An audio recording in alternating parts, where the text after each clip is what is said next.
how and to what extent Ukrainian narratives of Ukrainian history were disaggregated from Russian narratives of Ukrainian history in Dnipro during this period. Why Dnipro? I'm looking at Dnipro as one of half a dozen different cities in Ukraine for my PhD research. Just finished the first year, and Dnipro first because I'd never been there before and I wanted to start to compare it in my own mind with my understandings of other places. Contents of the presentation, very briefly, we're going to look at highlights of popular local historical narrative. Then we're going to look at local value of history, which I think comes across in some discourses. Then we're going to look at some major public projects which came to life during the period we're looking at. Then we're going to look at national content providers and the stories they overlaid on Dnipro. Then we're going to look at the local response, particularly in the context of decommunization. Then we're going to look at some of the main tropes about Dnipro and how they were used by different actors over the period and what happened as a result. Popular history of Dnipro. If we really simplify it and do it in about 30 seconds, we start with imperial beginnings, bear with me. Then we have the Industrial Revolution, Dnipro as the center of the Industrial Revolution for this part of the world. Then we have a bit of a gap. Then we have occupation and liberation in World War II. Then we have the massive strategic importance of Dnipro as rocket city. Then we have overlaid on that Brezhnev and his clan, and we have the talent pool, which kind of segues into the 1980s and 90s with Kuchma and his associates going to Kiev and retaining power and wealth. What we see is in that version, not very many Cossacks, no mention of the Holodomor, but what we do see is lots of self-esteem. That is a history of success and recurrent success, in my view.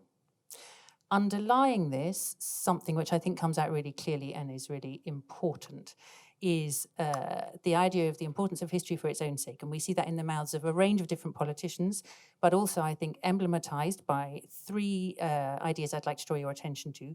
First, the profile of Dmytro Yavornitsky, the local historian of Cossackdom, who was the director of the first historical museum in Dnipro, and the way he is revered across a wide spectrum of people locally, I would argue, today. Second, Yavornitsky as fictionalized by Honchar in his 1968 novel Sobor, and how that idea for the 60th generation of the importance of history for its own sake, and understanding your own history as part of understanding your own dignity, and understanding your own history, even if it's different from other people's, as part of your own dignity, and how that recurs in the local narrative. And then something a bit more niche, but I think equally important, is the way that Serhiy Plokhy and Andriy Portnov, famous historians from Dnipro, tell the story of Mykola Kowalski, who set up the history faculty at Dnipro State University, and they apply the same kind of narrative arc to him as other people apply to Yavornitsky. So he carved out a space for Ukrainian history, and he made the right calls in relation to the northern neighbor to make that possible. And they were complicated calls, and they involved compromise, but that's what he did. And so I think that's important. So the major physical projects that I'd like to talk about in terms of values associated with them. The first one being the Museum of Jewish Memory and the Holocaust in Ukraine, which was opened in 2012, so slightly before our period begins. And two messages I think that come from that, interestingly. One is this multi-ethnic, detailed scholarly historicization of local history, which I think is quite an interesting response to the Russian binary propaganda narrative that's coming at the same time. And the second is the idea of the history of the Holocaust on the upper floor of the museum, again being an interesting contrast to and response to the Russian narrative of the Great Patriotic War, which we're seeing everywhere, more international and more obviously about suffering. Rocket Park, that's a bit of a contrast, quite unsubtle, but it was much hyped when it was set up in 2013. I think you saw Nick's photos of it yesterday, or certainly in his paper. Stara Samar didn't actually happen, but I'm interested in this period. This was the museum project to commemorate the Cossack beginnings of the city in one of the outlying areas, but it was used as a narrative. It was used recurrently as a narrative at every stage of the planning process during the Poroshenko presidency. So the story of the museum and the plan for the museum was always there. And again, it was used to reiterate the importance of historicization. We must know our history, and if we know our history, we're going to be all right. then the Auto Museum, which Nick and Olena talked about at length yesterday. And I would take two messages from the Auto Museum in particular in relation to my investigations. One is this idea of situational Ukrainianness. There's something about the Auto Museum, it's the situation you're in. It's not your ethnicity, it's the situation you're in and how we're dealing with it together. And then there's the idea of it framing physically the lovely old-fashioned World War II diorama of the Battle of the Dnipro River, but you have to go through your current experience in order to go upstairs. I was interested also that the city decided to put some money into refurbishing the museum upstairs, so that looks equally good, and that was an interesting kind of balancing of different constituencies in the city. The national content providers, very briefly, in terms of my research in general, I'm interested in looking at Historyczna Prawda and the Institute of National Memory and Liczby Historyczny Front and the kind of narratives they overlay on local narratives of history in order to generate a more coherent national narrative. And you'll know that in relation to Dnipro, they did things on the Civil War period, for example, changing the narrative of Makhno a bit, because the Russian narrative of Makhno is obviously he's a saber-wielding anti-Semite, making that a bit more nuanced, and then changing the narrative of the Great Patriotic War so that we know that now that Dnipro is a center of OUN activity during the same period, for example. So always adding nuance and always drawing the regions into the national narrative. And then the post-war period, which obviously in Dnipro and more widely was sometimes experienced as a period of relative calm and relative prosperity, and certainly in the case of Dnipro, drawing out stories about the local psychiatric hospital and drawing out stories about the presence of local dissidents and so on. And so that was overlaid. So how did the city react to all of that? Well, we know that the mayor took a lead of being very on message broadly. So there were a lot of press releases coming out about how we're doing the right thing and we're doing it on time and we're setting an example for the whole rest of the country, and that was used very well.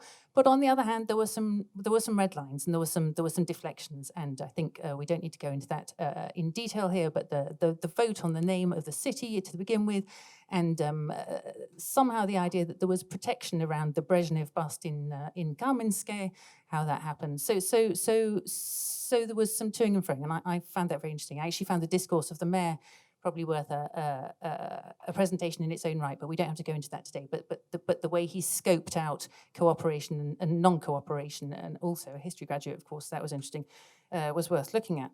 Okay, in terms of the discursive journey of the local tropes, I picked 6 tropes that we often associate with Dnipro.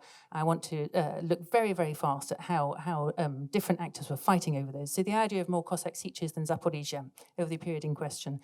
Never got Stara Samar, but the main street is now named after Yavornitsky, so that trope is still in play. It was fighting with this idea, with this imperial idea of the southern capital of the Russian Empire. There was still discourse going on about the foundation date being imperial and not Cossack, quite loud in some instances. And then there was also the pro-Russian politicians being very active in their support of the Moscow Patriarchate branch of the Ukrainian Orthodox Church. But that was being dragged away by other people who were seeing the mid-19th century as a period of increasing self-government and independence. And so there was that message. And that segues neatly into the Manchester of Ukraine. And I was interested in the Manchester of Ukraine because it seemed that across the political spectrum, people were able to draw on that. Was that about right-wing economics, or was that about, again, this story of managing Moscow? So Alexander Pol, when he got his mineral rights license, he managed to negotiate to keep wealth locally, and various people started to draw that out, and that was interesting in terms of local values. Victus and the Great Patriotic War stays, it's still out there, but as I say, I think it's been framed very neatly, particularly, and these museums emblematize how it's been framed in a very interesting way, both the Atom Museum and the Museum of Jewish Memory and the Holocaust in Ukraine. Rocket City, I was also particularly interested in. At the beginning of the period, 2013, it was just local old-fashioned Soviet nostalgia. By the end of the period, it had been turned into much more kind of industrial heritage with Cosmos tours and so on. So again, it was a question of adding nuance, and it was actually a question of the power of history to make things more subtle and to make people question the kind of propaganda narrative from over the border. And then talent pool, I like this because I find it ideologically complicated. So a talent pool, does that mean good enough to go to Moscow, which is kind of imperial? Or does that mean good enough to get rich quick and we make no moral judgments? Also problematic. Or does it mean we know how to take the right calls in other people's imperial and institutional networks? But as we've said over the course of the past day and a half already, it's actually the idea of the heart of the Ukraine, or the forepost of Ukraine, which is coming out more now. In terms of my methodological approaches, I'm interested in this combination of academic approaches to history and political approaches to security of identity, because I think they're intimately linked in Ukraine and everywhere, in fact. So entangled history, it's a lot better phrase than transnational history for sure, because far fewer imperial dimensions. But I wonder if we could go one better, and I wonder if the experience of Dnipro of the last 5 years teaches us we could go one even better than entangled history in terms of talking about discourse about history. And mnemonical security, I love this quote from this Estonian political scientist, Maria Malksu, a genuinely agonistic mnemonic pluralism. She sets that up as an aspiration for what politics of memory should be. Agonistic meaning, I didn't know until a month ago, a permanent state of debate and argument in order to achieve a kind of equilibrium. And I think we can probably begin to make a case that that is what Dnipro has achieved over this period, and whether that's a good thing or good enough, and the kind of social and political consequences of that, we will have to wait and see. Thank you very much.